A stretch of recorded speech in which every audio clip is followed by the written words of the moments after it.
everybody, Lauren Ibach here, and today I'm going to show you just how easy it is to add your hand-lettered designs to any stock photo just using Procreate on the iPad Pro. Alright, I've got Procreate open and ready to go, and I'm going to show you two ways that I add designs to stock photos right here in Procreate. So we're going to open a photo, and as you can see, I've got my minimal bundle already in an album, and you can find my minimal bundle on my Etsy shop. And it contains these 8 lovely, very simple, very crisp photos. But I'm going to pick this one, and I'm actually going to cancel right out of it and go back to the gallery. And I'm going to select this design that I want to upload to my photo. Make sure my layer is selected. And then I will select the design, swipe down with 3 fingers to copy, but not paste, deselect. Go back to the gallery, go back to our photo, and I'm gonna show you what not to do first. So go to your tool, paste, and you wanna make sure your design is on magnetic. That's something you do want to do, but I'm going to just quick show you something that you want to make sure you don't do. So get this adjusted and turned so that it's on the screen all nice, and then don't deselect, because now our outlines are all messed up, and that's gonna be really confusing as we try to format it to really make it look like this photo or this design belongs in the photo. So we're gonna redo what we just did. Paste the image, and we're not going to deselect it until we're done. So keep it on magnetic so you don't distort the image. I like to have some white space on my borders, so I'm going to make it a little bit smaller, but you do what you want to do. And you want to kind of make sure at least one of the lines is kind of at least close to lined up with the top of your screen, or the bottom. At least that's what I do. Okay, so as you can see, we've got it on here. We don't deselect it because these border lines are important for us. And we can do freeform or magnetic now.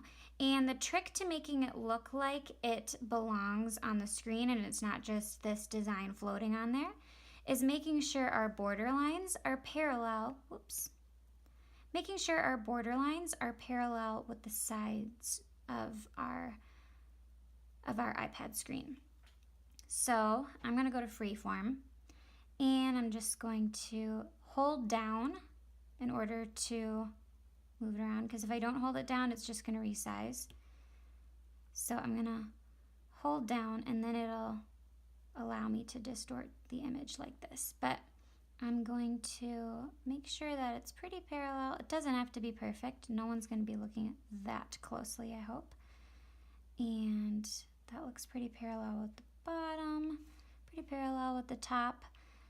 This image of mine is kind of more heavy on this side, so I'm going to actually, it looks pretty centered and you want it to be centered on here, but I'm going to move this image over just a little bit, because just knowing that about this design, we want to make sure it looks balanced. So usually I have a more balanced design that's centered, but this one isn't perfectly centered. So I think that's actually going to look really good when we deselect it. So let's do that. And it does. So now as you can see, it looks like it belongs on the photo, and it was just a photo taken of the iPad with the design, and it looks really good. So now I'm going to show you the next way to do it. Okay, we've got Procreate open. We're going to add a photo. Go down to your minimal bundle you can find on Etsy. I'm going to select this photo this time. Go back to the gallery.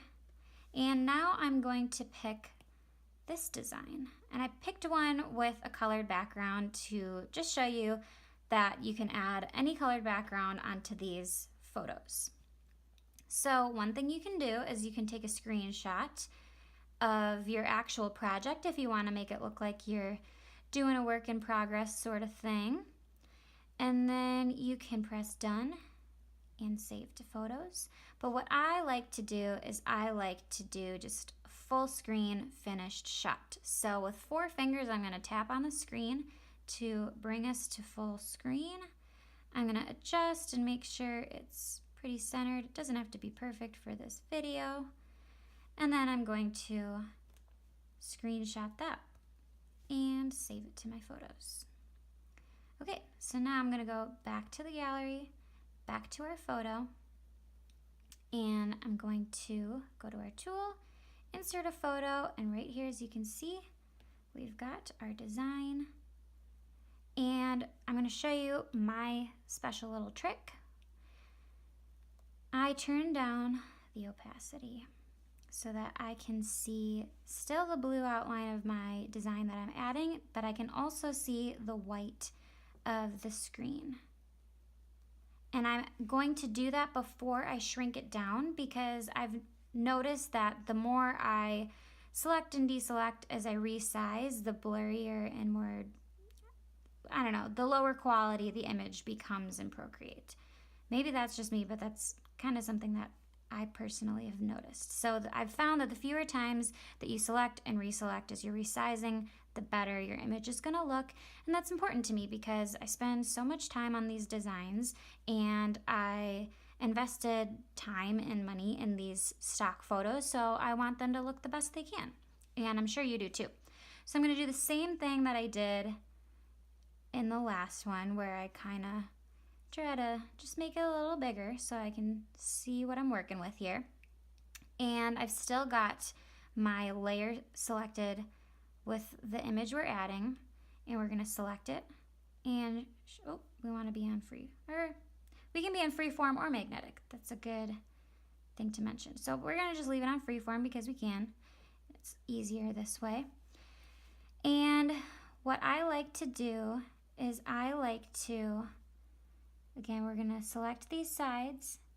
I like to make sure that the outline of my image goes just barely over the white outline of the screen, because then I won't get any white peeking out from behind our image. We don't want that, because then we're kind of ruining the magic of a stock photo. We want people to think that it was just a beautifully taken photo, right? So let me just move it over like this. And the reason we took the screenshot is, I think I mentioned this, but maybe I didn't, but is because we want our screen obviously to be the same size as our photo or our image that we're adding, and we don't want to distort our image. We kind of want to distort it so then it looks like it's at the same angle as the photo was taken, but we don't want to distort it, like stretch it way out like this or something like that. And that would happen if we just uploaded it, let's say as like an 8x10. We would be stretching it out a little bit. So we just want it to stay the same size as the screen. So this is still going a little more over the border than it needs to, but I think we look pretty good, as you can see. So let's deselect it. We'll turn this back up to 100%. And as you can see, we don't have any white peeking out. And then we zoom out and it looks really good. This little symbol right here that shows the full screen thing bothers some people. Sometimes I take it out, sometimes I leave it in my photos. If you want to take it out, all you need to do is just use the eyedropper tool. And you can add another layer or not, but I'll just add it to the layer. Let me just make sure I've got a good brush. So I'm just using my monoline pen from my Essential Brush Pack, and I'm just going to color over it. So yeah, eyedropper tool, same color, color over it, and then it's gone.